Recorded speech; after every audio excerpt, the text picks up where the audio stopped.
Hi friends, I am Rajeev और आज का हमारा वीडियो का टॉपिक है समतल दर्पण द्वारा प्रतिबिंब का बनना। आज के हम वीडियो में जानेंगे कि समतल दर्पण की क्या खास बातें हैं, वो क्या विशेषताएं हैं, गोलीय दर्पण क्या है। यही आज की वीडियो का हमारा टॉपिक है। ये हमारा पार्ट 3 वीडियो है। तो चलिए आज का वीडियो हम स्टार्ट करते हैं। तो समतल दर्पण पर तो बहुत सारे किरणों को हम दर्शा सकते हैं, लेकिन इस पार्ट में हम आपको 2 ही किरण ऐसे बताएंगे जिससे हमें इसकी खास जानकारी का पता चल जाएगा। इसलिए चलिए हम देखते हैं कि वो 2 किरण कहाँ से लेंगे। हम समतल दर्पण पर चाहे तो जिधर चाहे उधर हम किरण लेंगे, जिधर से वो आपतित होगा उसी दिशा में परावर्तित होगा। ये हमने परावर्तन का नियम भी पढ़ा था।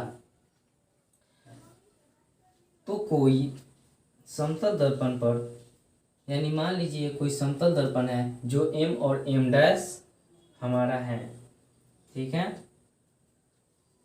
अब जब हम किसी O किरण लेते हैं और परावर्तित करते हैं किसी समतल सतह पर लंबवत, तो हम उसी दिशा में लौटता हुआ प्रतीत दिखाई देता है, ठीक है।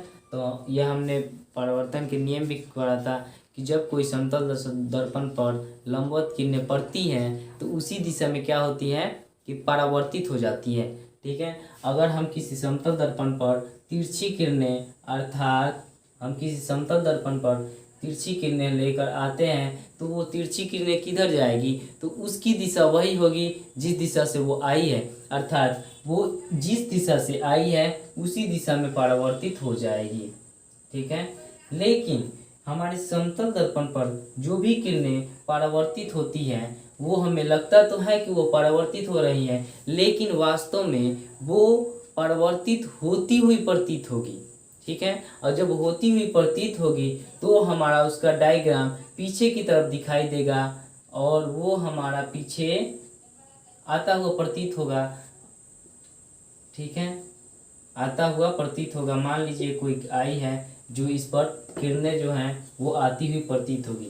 अब हम इससे पता चलता है कि समतल दर्पण में जो हमारा किरण होता है वो प्रतिबिंब के आकार के बराबर आ रहा है।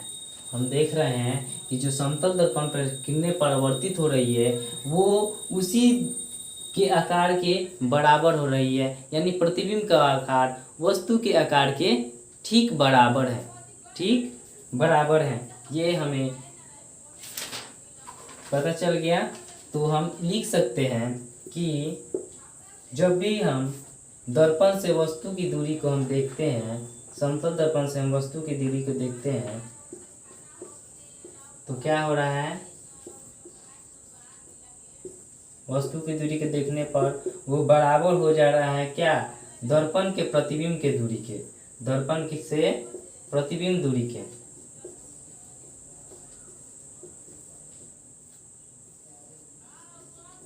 यानी हम इसे कह सकते हैं कि वस्तु दूरी बराबर प्रतिबिंब दूरी, वस्तु दूरी बराबर प्रतिबिंब दूरी।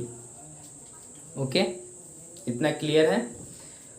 अब हमारा कोई वस्तु जब समतल दर्पण के जितने आगे होता है उसका प्रतिबिंब उतना ही पीछे बनता है। अर्थात हम देखते हैं जब किसी आईने में आप अपना चेहरा देखते हैं, हम जितना डिस्टेंस आईने से रखते हैं उतना ही डिस्टेंस वो आईना हमको दिखाता है, ठीक है। ओके, ये भी बात आपको क्लियर हो गया है। और पार्श्व विस्थापन, इसके बाद जो हमारा टॉपिक है पार्श्व विस्थापन है। तो पार्श्व विस्थापन क्या होता है, ठीक है। तो जब हम अपने ही प्रतिबिंब को दर्पण के पीछे देखते हैं तो वो हर तरह से हमारे ही समान दिखाई देता है, लेकिन ध्यान से देखने पर हमें उस पर एक बात जो होती है वो पता चलते हैं कि हम अगर हाथ को दाहिने उठा रहे हैं तो उस पर दिखाई क्या दे रहा है, बायां हाथ दिखाई दे रहा है, ठीक है। यही उसकी खास बात है कि पार्श्व विस्थापन में अगर हम किसी लेटर को भी देखते हैं, मान लीजिए कोई लेटर R है, ठीक है, तो जब हम इसको देखेंगे तो उस प्रतिबिंब में उस लेटर को अपोजिट दिखाई देगा, अर्थात पार्श्व रूप से विस्थापित होता हुआ दिखाई देगा, जिसे हम पार्श्व विस्थापन कहेंगे, ठीक है। अगर हम किसी दायां हाथ को उठाते हैं तो बायां प्रतीत होता है, अगर हम किसी राइट लेटर को देखते हैं तो वो हमें लेफ्ट लेटर दिखाई देता है। यही होता है इंटरनल इन्वर्जन। और समतल दर्पण द्वारा पड़ने प्रतिबिंब की क्या विशेषताएं हैं, तो यही विशेषताएं हैं। देखिए, प्रतिबिंब का दर्पण के पीछे बनता है। हमने क्या देखा था कि दो प्रतिबिंब हो रहा है वो दर्पण के पीछे बन रहा है, दर्पण के पीछे बन रहा है। क्या बन रहा है? प्रतिबिंब। प्रतिबिंब हमारा दर्पण के पीछे बन रहा है।